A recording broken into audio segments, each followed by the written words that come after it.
Hello friends, अस्सलामुअलैकुम। तो ये कहानी का आगाज होता है 20 अक्टूबर 2006 को, जब इंडिया के मशहूर जेल तिहाड़ में एक अजनबी शख्स की कॉल आती है, जिस पर वो पुलिस वालों से कहता है कि इसी जेल के 3 नंबर गेट पर एक टोकरी में लाश रखी हुई है।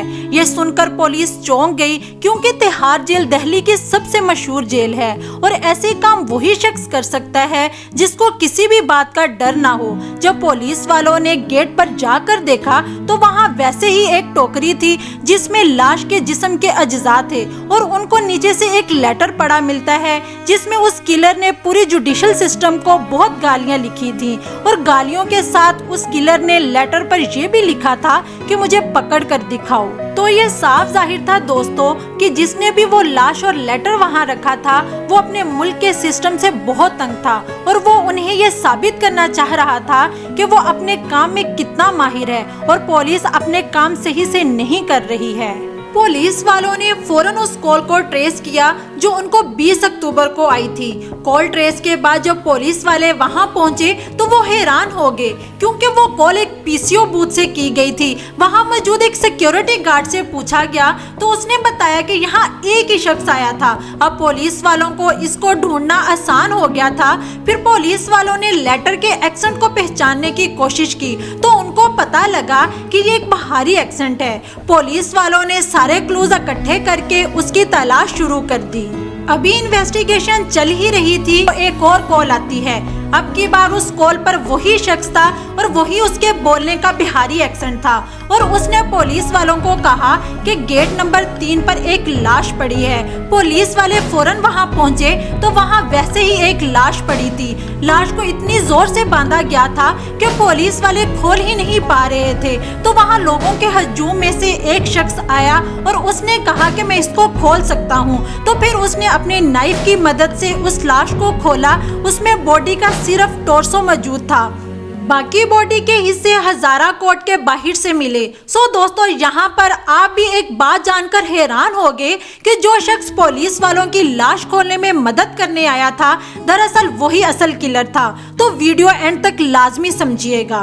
फिर पुलिस वालों ने फौरन एक स्पेशल यूनिट तैयार किया जो सिर्फ इसी केस के ऊपर काम करने लगे, क्योंकि पुलिस वालों को यह समझ लग गई थी कि ये कोई आम किलर नहीं है, ये एक साइकोपैथ सीरियल किलर है जिसको अपना काम करने में बहुत मजा आता है। जो 2 बॉडीज मिली उन्हें फौरन फोरेंसिक भेजा गया, लेकिन उसकी शनाख्त ना हो पाई क्योंकि उन लाशों के सर नहीं थे। तो पुलिस को बॉडी से बिल्कुल भी कोई आइडिया नहीं मिल रहा था कि ये कौन है, इनको क्यों मारा गया और कहाँ मारा गया था। तो अब पूरे दिल्ली में इसकी तलाश शुरू की जाती है। तो फिर दोस्तों पुलिस को दोबारा एक कॉल आती है कि तिहाड़ जेल के गेट नंबर 3 पर एक और सरकटी लाश और लेटर मौजूद है। दोस्तों उस लेटर में उसने पुलिस को ये भी लिखा कि मेरे पकड़े जाने पर इनाम रखा जाए, क्योंकि जो मैं काम कर रहा हूँ वो एक बहुत बड़ा काम है। और साथ साथ उसने पुलिस को ये भी कहा कि मैं पिछले 7-8 सालों से कत्ल करता आ रहा हूँ और जब मैं कत्ल नहीं करता तो मुझे ज़हनी सुकून नहीं मिलता।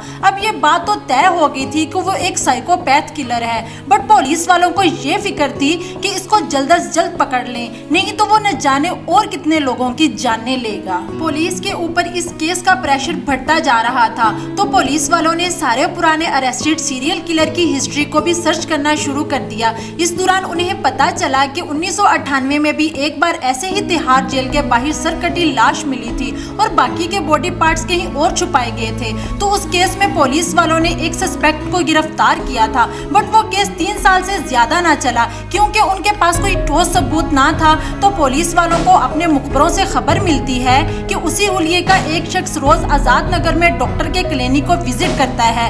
पुलिस वाले वहां मौके पर पहुंच गए तो अभी पुलिस वाले सर्च कर ही रहे थे कि उसी बंदे की कॉल आ गई और उसने डॉक्टर से कहा कि मेरी कल की अपॉइंटमेंट बुक करे। डॉक्टर को पूछने के बाद पता चला कि उसका नाम चंद्रकांत झा था और उसकी 5 बेटियां थी और उसी डॉक्टर ने उसी क्लिनिक में उसके बच्चों की डिलीवरी की थी। अब पुलिस के सारे सवालों का जवाब उनके सामने था। उसने पुलिस को कहा कि मैं सब बातों का जवाब दूंगा, लेकिन उसकी एक शर्त है, ना आप मुझे मारेंगे न धमकाएंगे। तो पुलिस वालों ने पूछताछ की तो उसने बताया कि मेरा नाम चंद्रकांत झा है और मैं अपने 5 बेटियों के साथ दिल्ली में रहता हूँ और दिल्ली पैसा कमाने के गर्ज से आया हूँ। दिल्ली आकर सबसे पहले चंद्रकांत ने सब्जियों का कारोबार किया। वो सब्जियां ट्रकों पर लाद कर अच्छी दिहाड़ी कमा लेता था। उसकी जिंदगी में सब अच्छा चल रहा था। एक दिन जब उसने गैंगस्टर के खिलाफ आवाज उठाई, क्योंकि वो एक इनोसेंट को मार रहा था, क्योंकि उसने आवाज उठाई तो गैंगस्टर ने उसे भी मारना शुरू कर दिया। चंद्रकांत को बहुत मारा, क्योंकि वो मौत को हाथ लगाकर वापिस आया। मारने के बाद चंद्रकांत ने अपने आप को खुद ही हॉस्पिटल पहुंचाया और सबक सीखा कि मेरे जैसे लोगों का यही हाल होना है। चंद्रकांत ने रिकवर होने के बाद मार्शल आर्ट सीखी। जिस रात उस गैंगस्टर ने उसकी ये हालत की थी, उसने ठान ली थी कि वो अपने आगे किसी को हक नहीं जमाने देगा।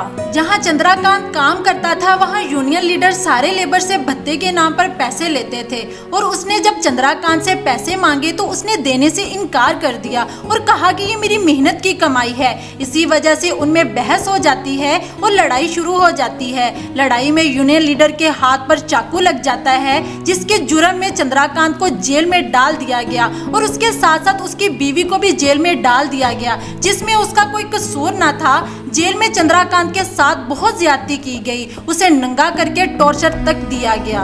जेल की सजा पूरी होते ही उसने सबसे पहले उस यूनियन लीडर को अपना टारगेट बनाया। जो बॉडी 1998 में मिली थी, वो उसी यूनियन लीडर की थी। और ऐसे ही चंद्रकांत ऐसे खूनी खेल में उतरा। फिर 2003 में अमेश और शेखर नाम के 2 लोगों की जान ली। फिर 2006 और 2007 में उसी तरीके से और लोगों को मारा। पुलिस के पास गिरफ्तार करने का कोई सबूत न था। पुलिस को सबूत तब मिले जब उसने लेटर के जरिए ये बताया कि वो अपने गुनाह धोने के लिए उन सब बॉडीज के सर यमुना दरिया में डालता था। चंद्रकांत बिहार के एक गुसाई गांव में रहता था और वहां के लोग उससे बहुत डरते थे, क्योंकि वो अपने वायलेंट बिहेवियर से बहुत मशहूर था। चंद्रकांत का मर्डर करने का तरीका भी बहुत अलग था। वो पहले हेल्पलेस लोगों की मदद करता था, फिर उन्हें अपने घर में जगह देता था, फिर उन्हें मार देता था। हिस्ट्री के मुताबिक उसके गांव के भी कुछ लोग उसका शिकार होते होते बचे। अब इस कहानी पे वेब सीरीज भी देख सकते हैं, जो कि इंडियन प्रीडेटर के नाम से थी। उस वेब सीरीज में जो इमेज कंटेंट यूज हुआ था, वो चंद्रकांत के कैमरे की फोटोज थी। अपनी ये सारी कहानी पुलिस को बताते हुए उसके चेहरे पर जरा शर्म न थी। चुनाचा चंद्रकांत आज भी जेल में अपनी सजा काट रहा है। उसके गांव वालों को यही फिक्र लाहक है कि अगर चंद्रकांत जमानत पर बाहर आ जाता है तो वो अपना इंतकाम कैसे लेगा। दोस्तों, हमारे कल्चर में जब मेंटल हेल्थ की बात आती है तो हम सिर्फ मिडिल क्लास या अपर क्लास लोगों को इम्पोर्टेंस देते हैं। लेबर सेक्टर में जो चंद्रकांत जैसे लोग हैं, उन पर फोकस ही नहीं करते।